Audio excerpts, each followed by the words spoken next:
Alam niyo bang pwede makapag-transfer ng photos and videos mula sa iPhone ninyo papunta sa SSD or kung meron kayong hard drive, pwede nyo rin i-transfer papunta sa hard drive ninyo. Yes guys, tama-tama yung narinig nyo. Pwede nyo i-transfer yung mga photos and videos na nandito sa iPhone ninyo papunta dito sa hard drive or sa SSD ninyo. Alam nyo, sobrang tuwa ko talaga nung nalaman ko to kasi nga malaking tulong siya, especially sa content creator na kagaya ko. Kasi mostly sa ating mga content creator, hindi talaga enough kahit 256 gigabytes na storage. So ito guys, meron akong SSD dito na SanDisk, 1 terabyte to. So dito ko na lang tine-transfer yung mga videos and mga photos ko para hindi mabilis mapuno yung aking iPhone 15 Pro. So pakita ko siya sa inyo ng malapitan. Ayan siya.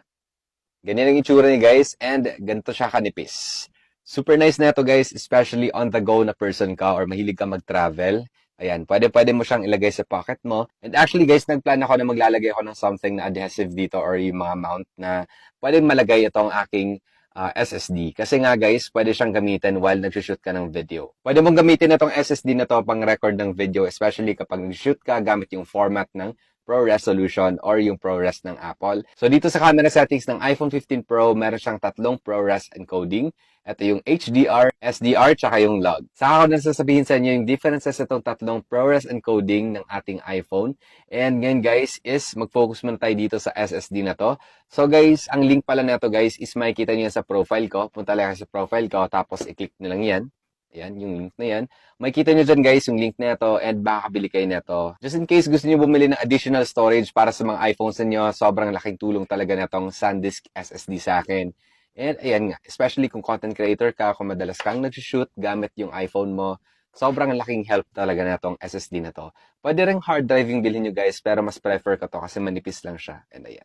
Pwede nilang ilagay dito sa likuran. So, ayan, maghahanap nga ako ng mapaglalagyan sa kanya yung mount niya kasi nga, guys, super nice siyang tignan and super comfortable siyang gamitin kapag nakaganyan siya. So, ayan guys, tuturo ko lang sa inyo saglit kung paano mag-transfer ng photos and videos mula dito sa ating iPhone 15 Pro papunta dito sa ating SanDisk 1 terabyte na SSD. So, mula dito sa screen, swipe down na kayo tapos i-search nyo lang yung files. So, pindutin nyo lang yung files and then kapag nasa files na kayo guys, normally andyan kayo sa browse na section, hanapin nyo lang yung pangalan mismo ng SSD or ng hard drive niyo. So, for example, dito sa akin, Extreme SSD yung pangalan.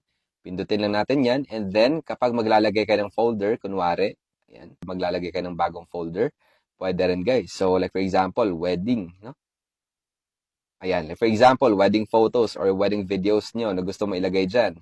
So, ayan, di ba, nakakreate ka na ng folder. Ngayon, ang gagawin natin, punta tayo sa gallery or sa photos natin or sa camera roll.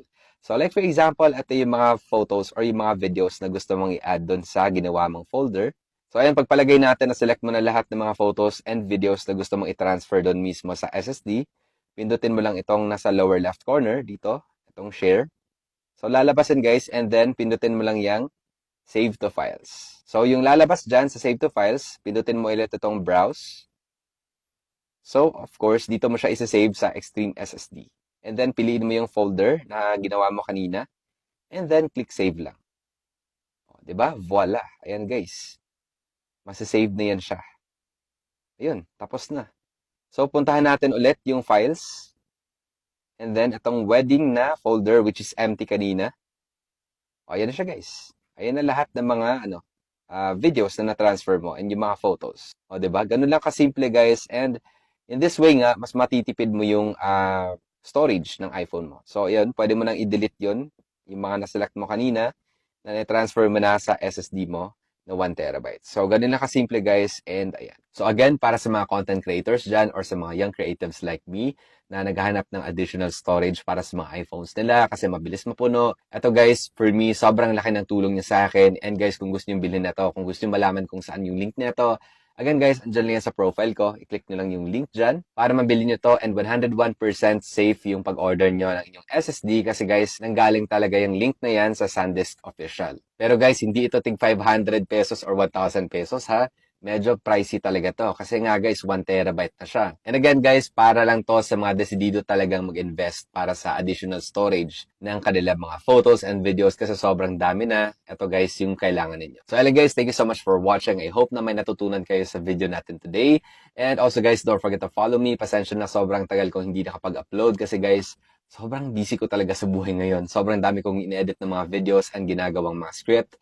Kaya naman guys, hintayin tayo kayo sa mga susunod pa natin ng mga updates and see you guys on the next video. Goodbye guys and peace.